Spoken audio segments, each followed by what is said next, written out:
नमस्कार विद्यार्थी मित्रांनो. आज आपण पाहणार आहोत इंग्लिश फॉर्मॅट ऑफ 80 मार्क्स. मी प्राध्यापक राठोड सर, स्वप्नपूर्ती इंग्लिश ऑनलाईन चॅनलमध्ये आपले सर्वांचे स्वागत करतो. खरं तर अगदी जवळ परीक्षा येऊन पोहोचलेली आहेत आणि बऱ्याच विद्यार्थ्यांना क्वेश्चन पेपरचा फॉर्मॅट देखील माहिती नाही. आपल्याला माहिती आहे सर्व विद्यार्थी मित्रांनो, कारण आपली परीक्षा ही 10 फेब्रुवारीला होणार आहे. म्हणून प्रथमतः आपल्याला क्वेश्चन पेपरचा फॉर्मॅट माहीत असणं फार गरजेचं आहे. कारण का ज्या गावाला जायचं आहे त्या गावाचा रस्ताच जर माहिती नसेल तर तुम्ही त्या गावाच्या ध्येयापर्यंत कसे पोहोचणार. त्यासाठी मी तुमच्यासमोर इथं लिहिलेलं आहे, तुम्ही पाहू शकता. आपल्या 80 मार्काचा क्वेश्चन पेपरचा फॉर्मॅट विचारत असताना त्यामध्ये फर्स्ट क्वेश्चन विचारलं जात असते डिपेंडिंग अपॉन सीन पॅसेज. आता सीन पॅसेज युनिट नंबर फर्स्टमधून विचारला जातो, ते 12 मार्कासाठी. यामध्ये विद्यार्थी मित्रांनो 6 ॲक्टिव्हिटी विचारले जातात आणि 6 ॲक्टिव्हिटी ह्या वेगवेगळ्या असतात. प्रत्येक ॲक्टिव्हिटी ही 2 मार्कासाठी असते. परंतु याच्यामध्ये एक लक्षात ठेवायचं आपल्याला, हा प्रश्न युनिट नंबर फर्स्टमधूनच विचारला जातो. त्यानंतर क्वेश्चन नंबर फर्स्ट बी आहे language study. It is asked for you for 4 marks. It is depending upon grammar and previous knowledge. तुमचं प्रिव्हियस नॉलेज चेक करण्यासाठी मग ते प्रिपोजिशन असतील, आर्टिकल असतील, किंवा त्यामध्ये एका मार्कासाठी स्पॉट द एरर असं देखील प्रश्न विचारला जातो. वाक्यातील चूक ओळखायची आणि वाक्य करेक्शन करून परत लिहायचं. त्यासाठी परत एका मार्कासाठी वाक्य विचारलं जातो. असं मिळून क्वेश्चन नंबर फर्स्ट हे एकूण आहे 16 मार्कासाठी. एकूण प्रश्न आहे 16 मार्कासाठी. त्याचबरोबर क्वेश्चन नंबर सेकंड तुम्ही पाहू शकता, मी इथं लिहिलेलं आहे अनसीन पॅसेज. अनसीन पॅसेज आपणा सर्वांना माहितीच असेल. Do you know what in by unseen passage? It is out of text book. आता हे टेक्स्टबुकच्या बाहेरील क्वेश्चन असतो. हे देखील सेम याच प्रकारे 6 ॲक्टिव्हिटी, जसं क्वेश्चन नंबर फर्स्ट एमध्ये 6 ॲक्टिव्हिटीज विचारले जातात, त्याच प्रकारे इथं देखील 6 ॲक्टिव्हिटीज आपल्याला विचारले जाणार आहेत. आणि प्रत्येक activity asked you for 2 marks. Each activities asked you 2 marks. हे लक्षात ठेवायचं आपल्याला. या ॲक्टिव्हिटीचं मी तुम्हाला नंतर सांगेन. पार्ट 2मध्ये मी प्रत्येक प्रश्नांचं ॲक्टिव्हिटी बेस्ड कसं सॉल्व करायचं हे देखील मी इथं सांगणार आहे. परंतु तत्पूर्वी इथं लक्षात ठेवा, कारण मी या लेक्चरमध्ये फक्त फॉर्मॅट चेक डिस्कशन करणार आहे, कारण 80 मार्काचा फॉर्मॅट काय असणार आहे त्यावरती. त्याच्यानंतर सेकंड लेक्चरवरती आपण पाहणार आहोत याच्यावरती 6 ॲक्टिव्हिटीज कशा विचारल्या जातात, याच्यावरती क्वेश्चन कोणते विचारले जातात. त्याच्यानंतर फक्त एवढं लक्षात ठेवा, क्वेश्चन नंबर फर्स्ट एमध्ये सीन पॅसेज असतं, युनिट नंबर 1 पैकी पॅसेज असतो. आता हे कसं सॉल्व करायचे मी नंतर सांगणार आहे. क्वेश्चन नंबर सेकंड बी, इथं तुम्ही पाहू शकता, हा प्रश्न तुम्ही 10वीला याच्या अगोदर सोडवलेला आहात. It is asked as a summary writing. आता हे समरी रायटिंग 3 मार्कासाठी असणार आहे आणि याच्यासाठी सेपरेट पॅसेज असणार नाही. तर क्वेश्चन नंबर सेकंड ए वरचाच अनसीन पॅसेज आपल्याला समरी रायटिंगसाठी वापरावा लागतो. समरी रायटिंग सोडवत असताना एक गोष्ट लक्षात ठेवायची आपल्याला, त्या पॅसेजला टायटल देण्यासाठी कंपल्सरी आपल्याला 1 मार्क विचारला जातो याचं कॅल्क्युलेशन करत असताना. ग्रामरसाठी अन कव्हरिंग ऑल इसेन्शियल पॉईंट म्हणजे इम्पॉर्टंट पॉईंट, याच्यासाठी 1 मार्क. महत्त्वाचे पॉईंट काढून त्यांना एकत्र करणं, समराईज करणं, याला आपल्याला 3 मार्क दिलेले आहेत. परंतु टायटल, त्या तयार केलेल्या लहान पॅरेग्राफला टायटल द्यायला विसरायचं नाही. एक मोठा पॅरेग्राफ दिलेला असेल, फॉर एक्झाम्पलमध्ये 1/3 मध्ये पार्ट करायचं. जर समजा तो पॅरेग्राफ 15 लाईनचं जर असेल,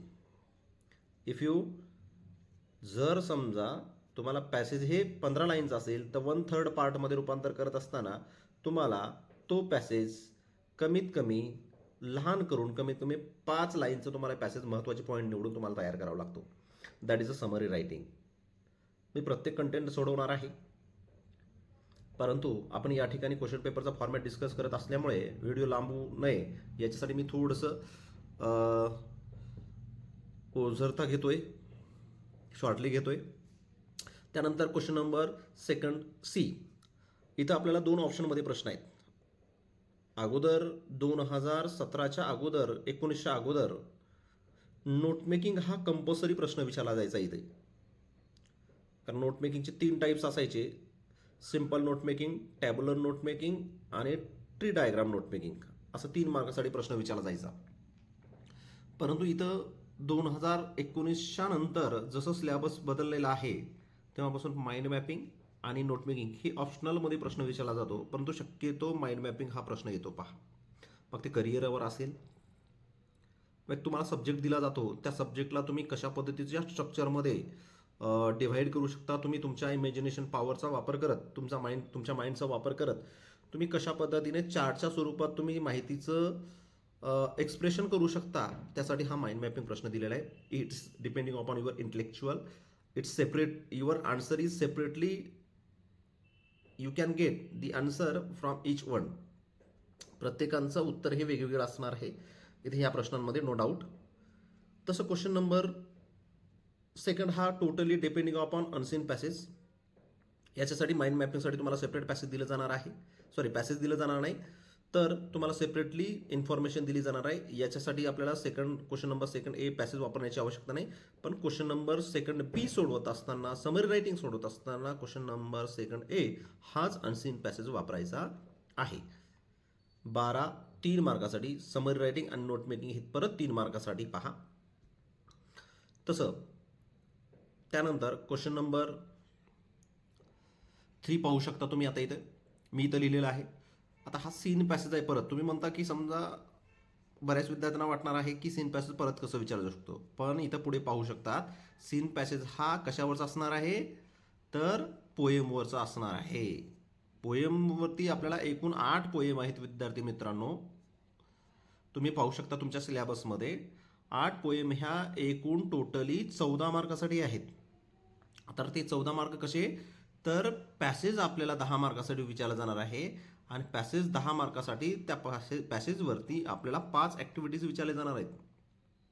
simple activities, simple complex factual activities आणि यावेळेस समजा थोडंसं वेगळ्या पद्धतीने म्हणजे पोएम डिव्हाइसेस देखील यावरती विचारले जाणार आहे. असे 5 ॲक्टिव्हिटीज विचारले जातात. Each activity for 2 marks. प्रत्येक ॲक्टिव्हिटी 2 मार्क्ससाठी असणार आहे. त्याच्यानंतर question number 3 B, appreciation of the poem. विद्यार्थी मित्रांनो, तुम्ही हा प्रश्न पहिल्यांदा सोडवलेला आहात 10वीला असताना. 10वीला असताना कसा असायचा हा प्रश्न, 5 पॉईंट दिले जायचे. त्या 5 पॉईंटचं तुम्ही समजा पॉईंट वाईज एका वाक्यात जरी उत्तर लिहिलं असाल किंवा डायरेक्ट जरी उत्तर लिहिलेलं असताल तरीही तुम्हाला मार्क्स मिळायचे. मग त्याच्यामध्ये तुम्हाला पहिल्यांदा टायटल विचारलं जायचं, त्याच्यानंतर पोएट विचारलं जायचं, त्यानंतर राईम स्कीम विचारली जायची, त्यानंतर फिगर्स ऑफ स्पीच विचारलं जायचं, फिगर्स ऑफ स्पीच आणि सेंट्रल आयडिया. अशा पद्धतीने 5 पॉईंट तुम्हाला 5 मार्कासाठी विचारले जायचे.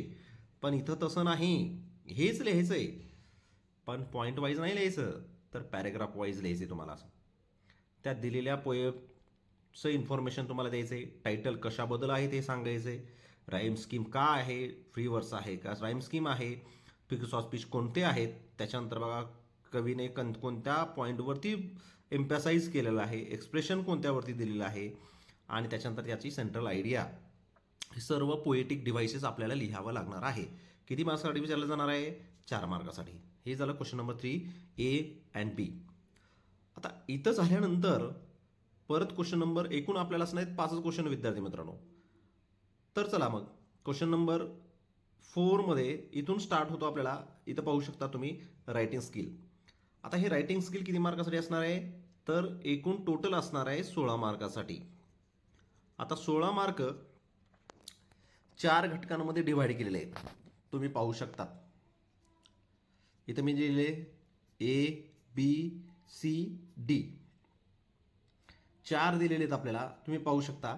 आता याच्यामध्ये या ए मध्ये 3 ऑप्शनल कंटेंट असणार आहेत, बी मध्ये 3 ऑप्शनल कंटेंट असणार आहेत, सी मध्ये परत 3 कंटेंट ऑप्शनल असणार आहेत आणि डी मध्ये देखील परत 3 कंटेंट ऑप्शनल असणार आहेत. पण ए मध्ये 3 पैकी एक सॉल्व्ह करायचं आहे, बी मध्ये 3 पैकी परत एक सॉल्व्ह करायचं आहे, सी मध्ये 3 पैकी एक परत सॉल्व्ह करायचं आहे आणि डी मध्ये 3 पैकी परत एक सॉल्व्ह करायचं आहे. आता मी या 3 पैकी तुम्हाला जर आउट ऑफ मार्क्स मिळवायचे असतील तर according to my information, because according to my experience or information, you must go with drafting virtual message. तुम्ही याच्यासोबत जायला पाहिजे. पहा, एक तर शॉर्ट लिहायचं आहे, माहिती दिलेली असणार आहे, माहितीला कन्वर्ट करायचे, मेसेजच्या स्वरूपात लिहायचे. आता तुम्हाला या प्रत्येकांचे कंटेंट मी माझ्या पुढच्या लेक्चरमध्ये देणार आहे, तर ते लेक्चर तुम्ही पाहू शकता. किंवा तुम्हाला जर वाटलंच तर आपला गुगल मीट किंवा झूमवरती आपले लाईव्ह लेक्चर चालू आहेत.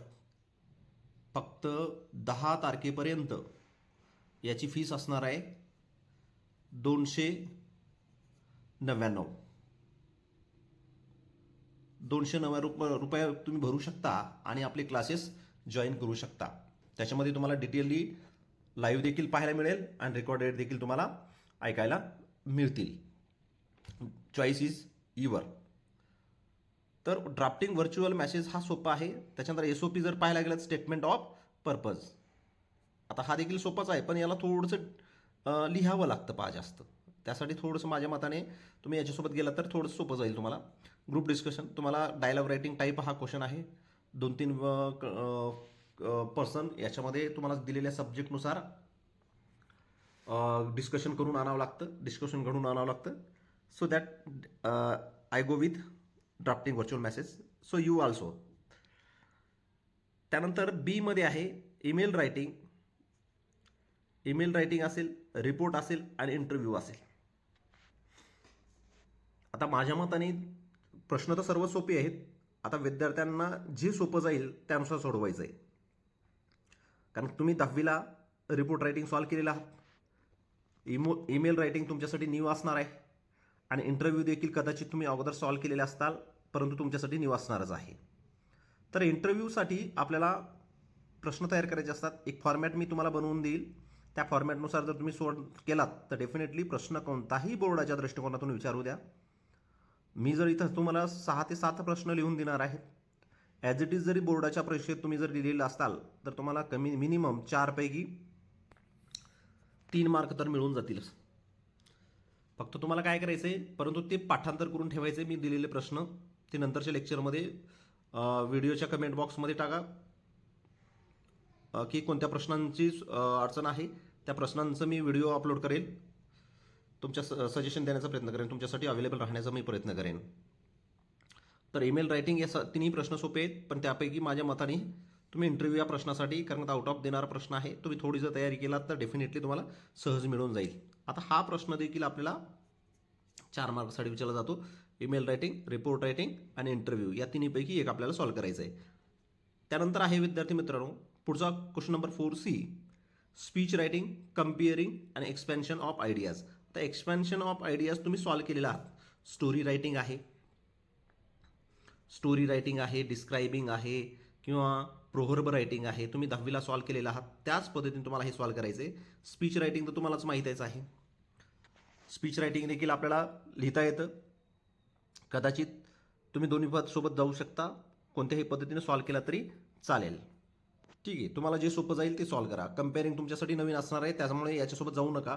कारण तुम्ही याच्यासोबत कधी जाऊ शकता, जर समजा तुमच्याकडे वेळ भरपूर आहे तर तुम्ही जाऊ शकता. आता वेळ तुमच्याकडे कमी आहे, नवीन प्रश्न सॉल्व्ह करण्यापेक्षा जे माहिती ऑलरेडी आहे त्या प्रश्नासोबत जा.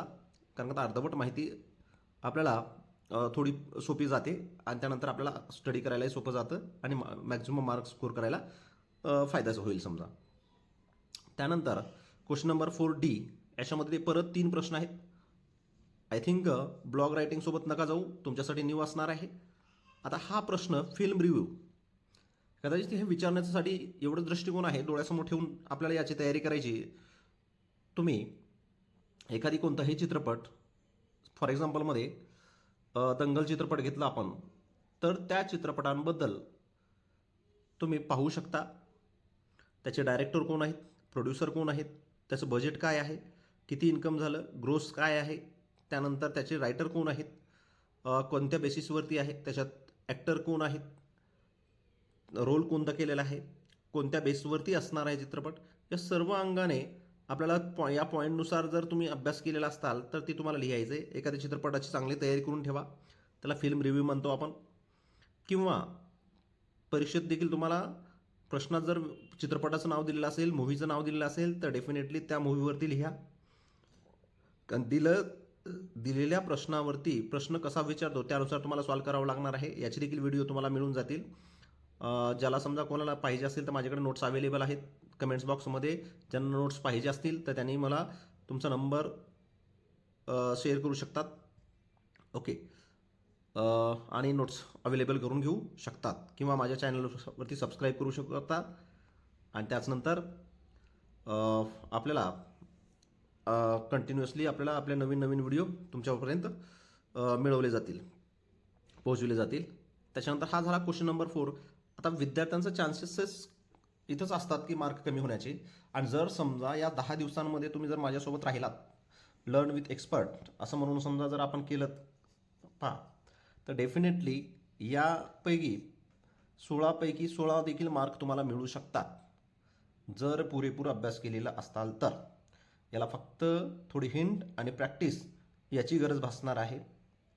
आणि जर व्यवस्थित तयारी जर झालेली असेल, ए, बी, सी आणि डी हे चारही आपल्याला आउट ऑफ मार्क्स देणारे घटक आहेत. त्यानंतर क्वेश्चन नंबर 5. आता क्वेश्चन नंबर 5 हा शेवटचा युनिट असणार आहे आपला. तुम्ही तुमच्या टेक्स्टबुकमध्ये पाहू शकता आणि याला टेक्स्टबुकच्या बाहेरचं काहीही विचारलं जात नाही. म्हणून विद्यार्थ्यांना आवर्जून मी सांगणार आहे इथं की हा शेवटचा जो प्रश्न आहे, या शेवटच्या प्रश्नांमध्ये परत हा प्रश्न किती मार्कासाठी असणार आहे? 16 मार्कासाठी असणार आहे. याच्यामध्ये परत ए, बी, सी आणि डी असे 4 बीट आहेत. या 4 बीटमध्ये every bit asked for 4 marks. परत हे 4 मार्कासाठी विचारलं जाणार आहे. मी तुम्हाला तयारी करत असताना सोपं जावं याच्यासाठी सांगतोय. क्वेश्चन नंबर 5A हे जे पहिलं क्वेश्चन आहे, हा पहिलं क्वेश्चन तुमच्या टेक्स्टबुकमध्ये पाहू शकतात की टेक्स्टबुकमधला पहिलाच लेसन आहे 4.1 नावाचा, हिस्ट्री ऑफ नॉवेल. सोबत टेक्स्टबुक असेल तर फायदाच होईल, तुम्ही लगेच पाहू शकतात. पहा, क्वेश्चन नंबर 5A मध्ये हिस्ट्री ऑफ नॉवेल हा याच टॉपिकवरती या ठिकाणी प्रश्न विचारले जातात. परंतु याच्यावरती अजून एक गोष्ट लक्षात ठेवा यावरती की यामध्ये प्रश्न सर्वच्या सर्व ऑब्जेक्टिव्ह विचारले जातात. कोणता प्रश्न? हिस्ट्री ऑफ नॉवेल या टॉपिकवरती सर्वच्या सर्व प्रश्न ऑब्जेक्टिव्ह टाईपनं विचारले जातात. ती नॉवेल आणि रायटर सर्व व्यवस्थितरित्या लक्षात ठेवायचे. किंवा टाईप्स ऑफ नॉवेल असतील, एलिमेंट्स ऑफ नॉवेल असतील, हे सर्वचे सर्व व्यवस्थित वाचून काढा. कारण तुमच्याकडे खूप कमी दिवस आहेत, त्या दिवसांमध्ये तुम्ही पुरेपूर वापर केला पाहिजे. जर झालेला असेल तर डेफिनेटली तुमच्या या प्रश्नांमध्ये 4 पैकी 4 मार्क देखील मिळू शकतात. पहिला प्रश्न क्वेश्चन नंबर 5A हा प्रश्न युनिट नंबर 14 तुम्ही काढून पाहू शकता. त्याच्यातला पहिला टॉपिक आहे हिस्ट्री ऑफ नॉवेल. हे जशास तसं जरी तयारी केलेलं असतात तर डेफिनेटली तुम्हाला 4 पैकी 4 मार्क मिळून जातील. त्याच्या बाहेरचा कोणताही प्रश्न येणार नाही. त्याच्यानंतर क्वेश्चन नंबर 5B हा प्रश्न आहे युनिट नंबर 4.2. परत मी जातोय जवळपास क्वेश्चन नंबर 5B कडे. याच्यातला टॉपिक मी सांगतोय, इथं टॉपिकचे नावं देखील इथे लिहिलेले आहेत. पहा, टू सर्व विथ लव हा टॉपिक वाचून काढा. वेळ कमी आहे, आम्ही कधी वाचलेलं नाही इंग्लिशचं पुस्तक, पण आज वाचण्याची आवश्यकता आहे. याशिवाय पर्याय नाही. कारण या पाठाच्या बाहेरचं प्रश्न विचारणार नाहीत. याच पाठातलं प्रश्न क्वेश्चन नंबर 5B मध्ये टॉपिकचं नाव आहे to serve with love. He G novel आहे किंवा कादंबरीकर आहे तर याची समरी प्लॉट हे सर्व वाचून काढा. हे परत प्रश्न 4 मार्कासाठी विचारला जाणार आहे. त्याच्यानंतर क्वेश्चन नंबर 5C, इथे देखील मी परत टॉपिकचं नाव लिहिलेलं आहे. 4.3 टॉपिक असणार आहे हा, around the world in 80 days. हे देखील टॉपिक किती मार्क्ससाठी विचारणार आहे? 4 मार्कासाठी विचारणार आहे. आणि या टॉपिकचं जर तुम्ही वाचन केलं असाल तर 4 पैकी तुम्हाला मार्क्स मिळणार आहेत. त्यानंतर क्वेश्चन नंबर 5D, मी परत टॉपिकचं नाव लिहिलेलं आहे पहा, द साइन ऑफ 4. हे देखील टॉपिक आहे 4.4. ही परत 4 मार्कासाठी असणार आहे. म्हणून लक्षात ठेवायचं युनिट नंबर 4 हे जर तुम्ही टॉपिकची तयारी केलेली असताल, युनिट नंबर 4 याच्यामध्ये 4 टॉपिक आहेत. 4 टॉपिक हे 4 मार्कासाठी प्रश्न क्रमांकासहित मी तुम्हाला सांगतोय. प्रश्न क्रमांक 5A मध्ये पहिला टॉपिक, प्रश्न क्रमांक 5B मध्ये दुसरा टॉपिक, क्वेश्चन नंबर 5C मध्ये तिसरा टॉपिक आणि क्वेश्चन नंबर 5D मध्ये चौथा टॉपिक. असे 4 मार्कासाठी प्रत्येक टॉपिक विचारलं जाणार आहे. त्यामुळे टेक्स्टबुकमधला चौथा युनिट आपल्याला 1-2 वेळेस वाचून काढा. जसं वेळ मिळेल तसं, समजेल न समजेल, कळेल न कळेल काहीही हरकत नाही, पण वाचून काढण्याचा प्रयत्न करा. कारण येणाऱ्या परीक्षेत तुम्ही सामोरे जात असताना ज्यावेळेस प्रश्न समोर येतात त्यावेळेस आपल्याला 2 अक्षरं किंवा 2 शब्द एक्स्ट्रा लिहिता येऊ शकतात. ते कधी जर वाचलेलं असेल तर. ठीक आहे. तर या ठिकाणी आपण सांगण्याचा प्रयत्न केलेला आहे. जेवढं शक्य होईल तेवढं क्वेश्चन नंबर फॉर्मॅट तुम्ही पाहू शकतात आणि याचं स्क्रीनशॉट तुम्ही काढून घेऊ शकतात. हा क्वेश्चन पेपर फॉर्मॅट आहे 80 मार्काचा. त्या 80 मार्काच्या क्वेश्चन पेपर फॉर्मॅटनुसार आपण अभ्यास करायला हवं असं मी तुम्हाला शुभेच्छा देतो. आणि पुढील व्हिडिओसाठी आपण कमेंट बॉक्समध्ये जास्तीत जास्त कमेंट करा जर समजा हवा असेल तर. आणि त्याचबरोबर आपल्या चॅनलला सबस्क्राईब करण्याचा प्रयत्न करा. पुढील व्हिडिओ अधिक मी तयारीने आणि अधिक सोप्या भाषेत, अधिक सोप्या पद्धतीने तुमच्यापर्यंत देण्याचा मी प्रयत्न करेन. धन्यवाद.